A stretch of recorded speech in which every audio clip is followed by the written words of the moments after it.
With technologies on the rise and becoming more and more relevant in our society, many teachers have found that often their students have more technological knowledge than they have, and as a result, have had to rethink their teaching methods, shifting from traditional nonlinear methods such as a long novel or basic pen and paper, to more technological, nonlinear formats in order to better accommodate the needs of a generation becoming increasingly accustomed to this nonlinear style.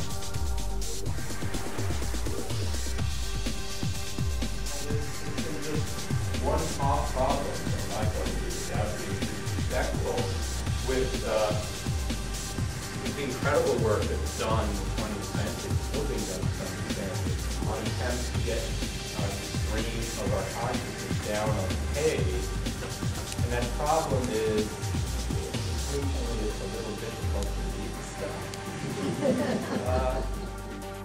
It's the old power of learning model of the discipline system. And it is what a lot of our learning system skills are largely based upon, with your basic grammar studies occurring at the bottom until you gradually gain more and more expertise in language, rhetoric, and philosophy until you reach the pinnacle. And one person reaches the pinnacle, and everyone else sort of gathers little bits of information as they go up in expertise. So it's a great model, as what we talked about earlier, when we all know what sort of expertise it is that we're looking for. If it's language expertise, then it's very easy to see if we have if we're teaching the basics of language, of the English skills, and some people are going to become better at those skills and better at those skills, know more of the specifics of how rhetoric works, how knowledge works, until there's one person up at the top. And in a discipline, this has worked very well for us in the university system. Now it's the case that often the, let's say, freshman undergraduate student might be more facile with computer objects than a tenured professor. And some professors find that condition threatening. And their response to it is to sort of draw a tight little boundary against the kind of cultural objects they'll consider in which they have established expertise and they can still be the expert. The problem comes when rhetoric expands beyond this textual-based discipline, beyond the speech-based discipline, and there are other elements of practice that become involved that we don't know how to incorporate into this model. Back last fall, I personally became very aware of how this functioned when I was in a master's level graduate course learning the basics of how to do Flash for web design. I was working also with our mass communication department in an undergraduate course in which they were learning the basics of Flash design. I also was substituting during that time period for a middle school computer science class, which was learning the basics of Flash design.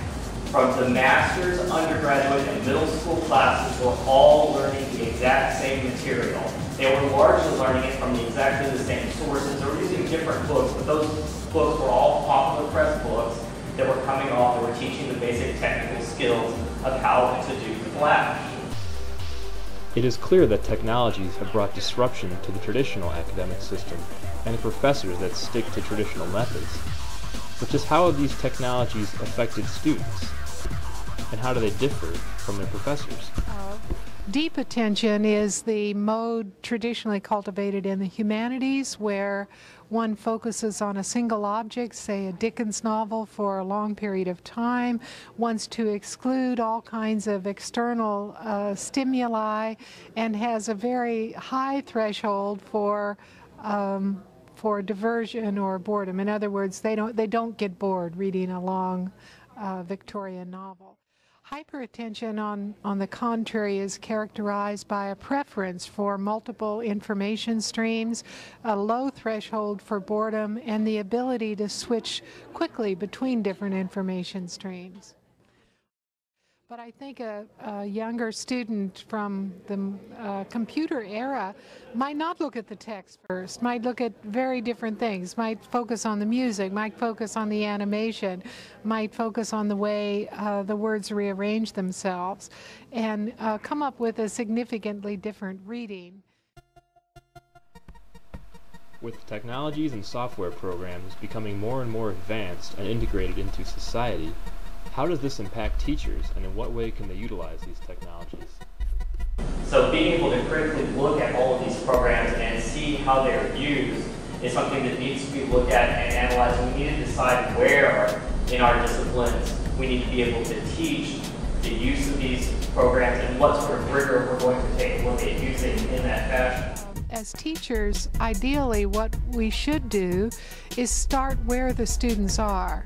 And we can't start where the students are if we don't know what the students are doing, what they're reading, how they're writing their papers, how they're doing research. But I think, again, the Academy is really lagging behind